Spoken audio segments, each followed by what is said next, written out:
Living in a gated community had always felt like a dream come true. The peace, the security, and the privacy, everything was perfect. Or, at least, it was until HOA Karen decided to turn my life upside down. It started innocently enough.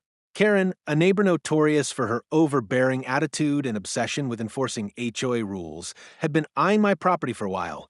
She constantly made small complaints, whether it was about the color of my mailbox or the way my plants were arranged. But the tipping point came when I realized she had given out my gate code to her friends without asking for my permission. It was a Sunday morning when I noticed something odd. I was sitting in my living room, sipping coffee, when I saw a group of people pulling into my driveway. At first, I thought it was just a delivery or someone visiting. But then, as they got out, I recognized one of them.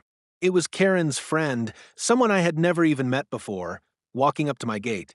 The moment they entered the code, the gate opened, and they walked right into my property. Furious and feeling completely violated, I confronted Karen later that day. She didn't even try to hide her actions. "Oh, I just thought it would be easier for them," she said nonchalantly, as if giving out my personal gate code was no big deal. I was livid. My privacy had been completely disregarded, and Karen had taken it upon herself to make decisions about my property without asking me. I couldn't just let this slide. That night, after the whole ordeal had sunk in, I decided to take matters into my own hands. I changed the gate code, but not to just any number, no, I changed it to Karen's phone number. Every time she or one of her friends tried to get through, they'd have to face the fact that they were locked out because of her own number staring back at them. It didn't take long for Karen to realize what had happened.